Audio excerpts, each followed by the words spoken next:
This video is sponsored by FilmConvert. Hey everyone, Flo from Off to Lenzy, and today I want to talk about traveling with gear. This is a question I get asked all the time since I travel a lot for work and in general. Over the past 10 years, I've been shooting a lot of documentaries and travel videos around the world, and knowing what gear to bring and how to carry it is always an important part of my projects. In this video, we'll share some examples of various shoots that I've been on, from Antarctica to Europe, as well as talking about the different modes of transport and different kits that I use. Before I start, don't forget to subscribe to see more videos like this one, and let's get into it.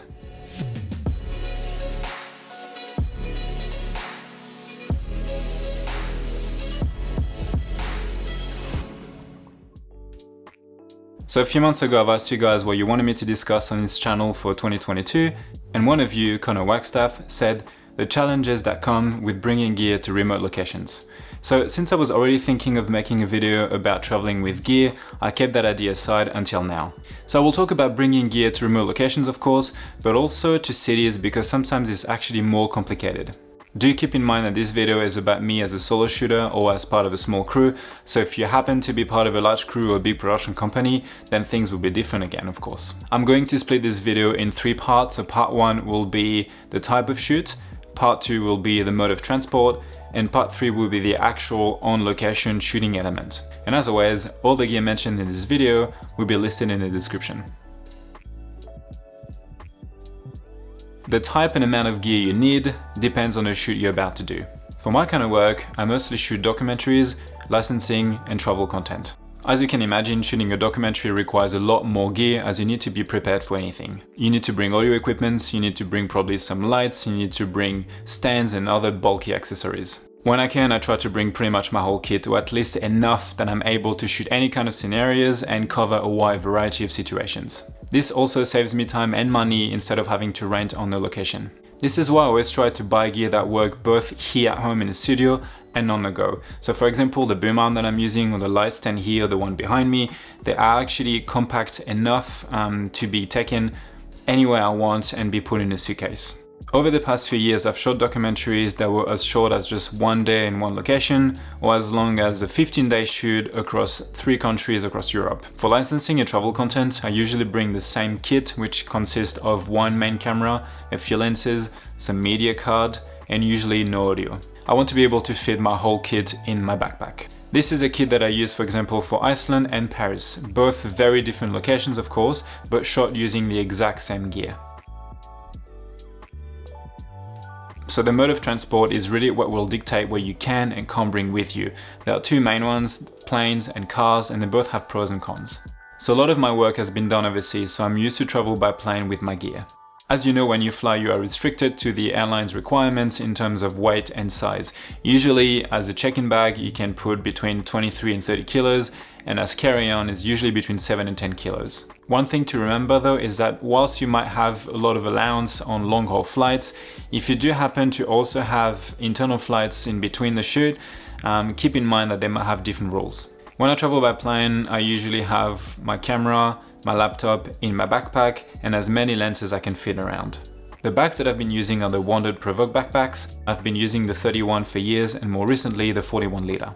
Even fully loaded, they still fit on the overhead section in a plane and they still look like regular backpacks. Feel free to watch my reviews of them if you're interested. As you can imagine, my backpack is usually heavier than 10 kilos, so what I do during checking, I always have a tote bag with me and I usually put my laptop in it. As a solo shooter, I try to use the same luggage as a regular traveler would and adapt my gear around this. That way I don't look like I'm struggling with weight or size and I'm not traveling with like 5 different hard cases. As check-in luggage, I always use a suitcase, the strongest and lightest possible. I have a couple of Samsonites, they're very expensive, yes, but are worth it. They protect your gear, they're easy to push, and most importantly, they don't screen camera bags. So usually my suitcase have one side for heavy items such as tripods, gimbals, light stands, and sometimes my easy rig. On the other side, I usually put my clothes, of course, and also smaller items. And I actually happen to have a lot of ICUs. So the ICUs are the compartments that I have in my camera backpacks from Wandered or from f-stops for my previous bags. And they actually work really well because they're quite sturdy, and over the past few years I've become pretty good at playing Tetris with my luggage and I can actually fit quite a lot in my suitcase. In cases where I need to bring multiple cameras or a drone, I actually put my EOS R in a suitcase, without the batteries of course, and some heavy and sturdy lenses as well. So usually the first lenses that I will put in my suitcase are the Sigma 18-35 and my Canon 24-105. So far I've been stopped only once when I was going to Tasmania in 2016 I think, so years ago. And the reason is that I had a Pelican case at the time and my kit was too heavy and too bulky, even though it was rated for air travel. And it's from that point that I realized that I just wanted to travel with a suitcase, and so far I've had no issue whatsoever, and I'm actually able to bring more gear since, as I said, the suitcase are very light. At the airport, when you've got a lot of gear, you also need to be ready to be checked and to have access to your cameras quite quickly. So I try usually to pack it in a way that if I'm being asked to open my bag, I can just open the bag or the ICU, they can check the camera and that's it. When you fly to London, for example, quite often they will ask you to turn your cameras on as a security measure. Now, when you travel by car, things are a lot easier. You can essentially bring whatever you want, whatever you need. You don't need to worry about weight. This is what we managed to bring on a 4-day shoot to Bordeaux last month. This was a documentary / commercial shoot. We were shooting both stills and video, so we had quite a lot of gear. When we were packing, we weren't sure if we needed the Aperture 120D, the one I'm using right now, but we thought we might need it, so we just put it in a car and didn't have to think twice about it. In the end, we didn't end up using it, but at least we had it. If we were traveling by plane, we would have had to make that decision beforehand and probably would have left that at home because it's so bulky, and instead would have taken a light panel or maybe the Aperture 160X that's behind me. The problem with the car is you actually end up sometimes putting too much in, and because everything is not really contained or not packed properly, it actually takes multiple trips to load and unload the car. Another mode of transport is by train, which I've used recently to go to Paris. The train lets you bring pretty much the same amount of gear that you would on the plane because you've got a carry-on and a suitcase, but without the hassle and the requirements and the stress of flying. I love using trains in France, they're so efficient, they're very quiet. And when I went to Paris, I had my backpack, the 31 liter with me, and I had a small carry-on suitcase. As I said before, even for a small trip like this, I still prefer to use a hard suitcase instead of having to carry a bigger bag to fit everything, or to have a duffel stat bag that you can't really push around when you're in the city. Depending on the project, I might be staying in a hotel, I might be staying on a boat, or I might not be staying anywhere at all and have to actually use the car to move the gear from one spot to the other for the whole day. All these details are worked out in pre-production, of course. Staying in a hotel is great since you can pretty much spread your whole kit around and only grab what you need for that specific shoot or specific day. A location that I get asked a lot about is Antarctica, and it was actually a lot easier than it might appear. We traveled by plane, so we had to bring as much as we could, as I said before, between a backpack and a suitcase. Once we were on the boat, it was like being in a hotel. We were there for a few weeks, so we essentially used that room as a small studio. And each day, we would bring our own kit based on what we were doing. I had a very minimal kit each day when I was there. I didn't use a tripod, I didn't use a monitor because I had to be able to pack the camera very quickly since we were getting in and out of zodiacs and we sometimes had to escape the weather like a snowstorm or something like that. So each day felt more like a travel shoot, and the only difference between my travel kit and that shoot was that in Antarctica I had to bring a shotgun mic with me. The hardest part of that shoot was to know exactly what we would need each day, so every time we were packing we had to make sure that we had enough for that excursion because obviously with the weather being cold and that kind of stuff, but we also had no access to the main boat as soon as we were out, so it's not like you can go back to your hotel room or to the car to grab something. We were on the Zodiac with just one backpack and had to make sure that we would had enough to cover that whole experience. Picking lenses for me was very hard because I had to make a decision prior to getting on the Zodiac, because changing a lens on a moving Zodiac when you've got water splashing everywhere, when it's cold, when it's windy, is not the easiest thing to do. So even though Antarctica is as remote as it can be, it didn't really feel different than going to Europe or the US. You bring as much as you can on a plane and each day is different and you bring the kit that you need for that day. In cities, it's a bit different. If the shooting location is just around the corner from the hotel or is actually in the hotel, like it happened to me before, or if you have access to a cab, then it's great. You are only limited by the amount of gear that you brought with you. But I actually find city shoots sometimes to be quite challenging, as you usually need to rely on public transport or on a cab, like I said, and it can become quite tricky sometimes if you need to bring like lights or audio or interview kits in the middle of a city. It can be quite annoying, and shooting in the middle of a city, if you're shooting outside, has its own problem as well with the police, for example. I've been stopped a few times in London or in Venice. So I try to be as nimble as possible, and that's the reason why I shoot handheld most of the time when I'm in the city. This is part of the reason as well when I decided that I wanted to sell my C200 and use the BMPCC 6K and 4K as my main cameras.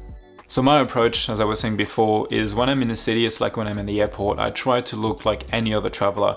Yes, I've got a backpack and a camera, maybe a bigger camera than the average traveler, but I try to blend in because in the end, that's sometimes the difference between being able to shoot or getting the shot or not.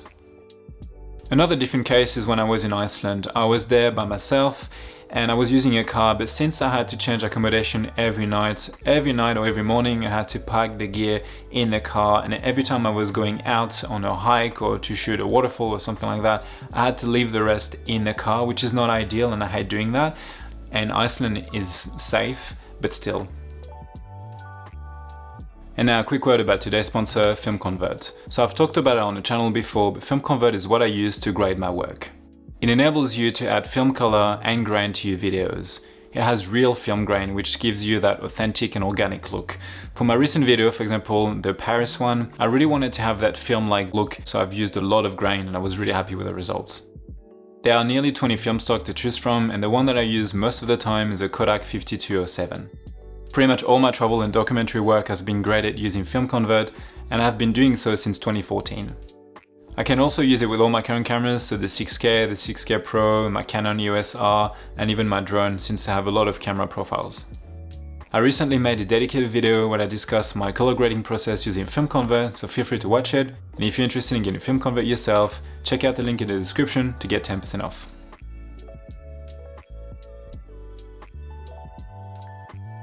Traveling so much over the years made me realize that no matter where you go, it's usually about what you can and can't take with you.